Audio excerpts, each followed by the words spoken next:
Coach, we'll have you start with an opening statement.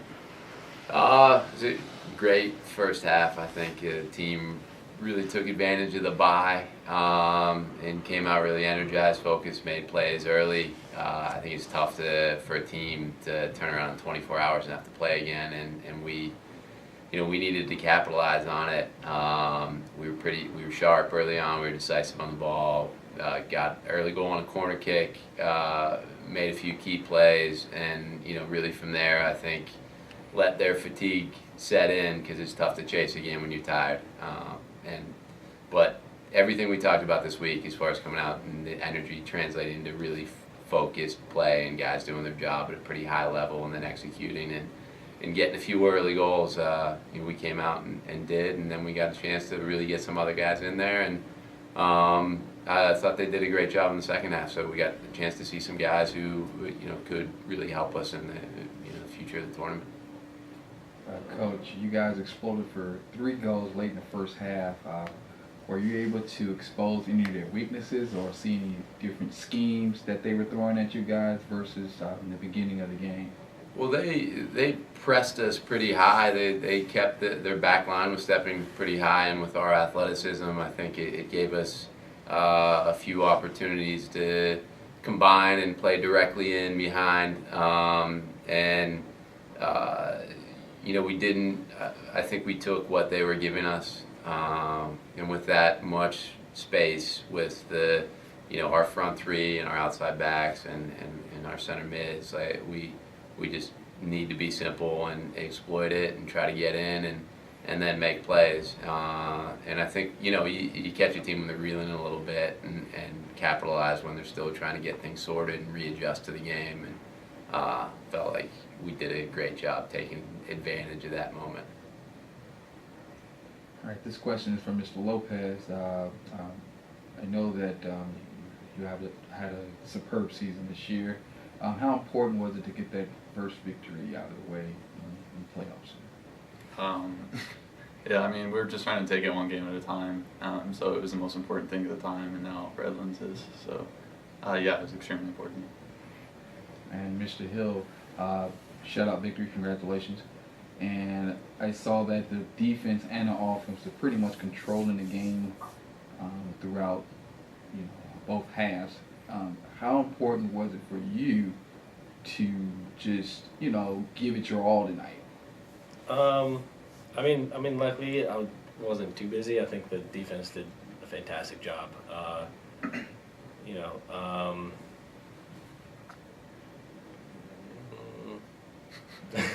You managed what you needed to. Yeah, we spent a lot of time this week watching earlier games from the season, and then we came out Saturday night and watched Westminster play, and I think a lot of the defenders were able to talk with one another and figure out what are their strengths, what do they try and do, and we had a really good game plan, and when it came time to put it together, and we did. That was nice.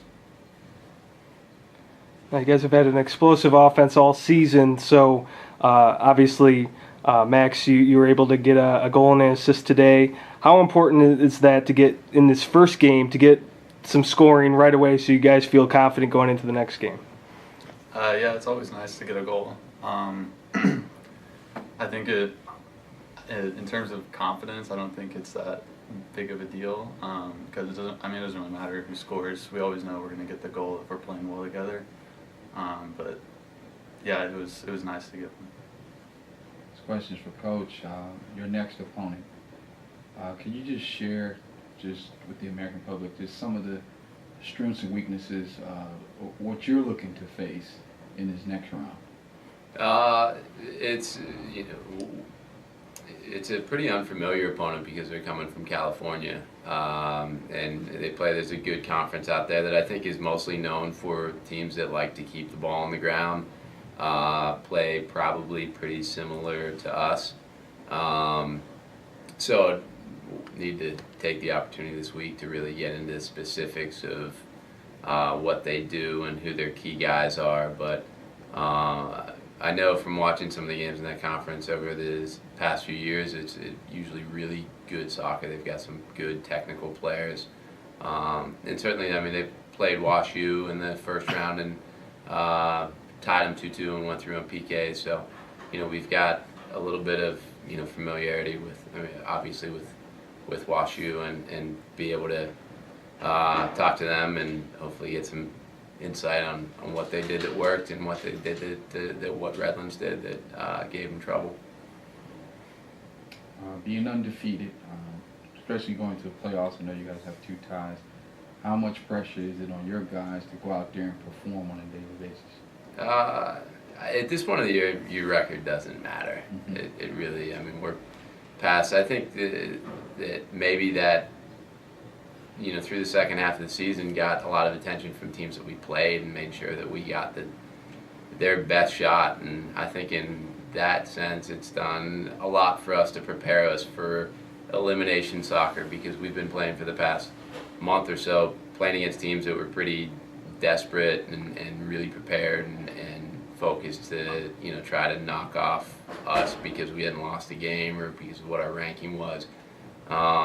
So that in that way, I think it's been great for us to prepare, and that maybe there's something to having being undefeated through the regular season, but when you get to this point, it really doesn't matter.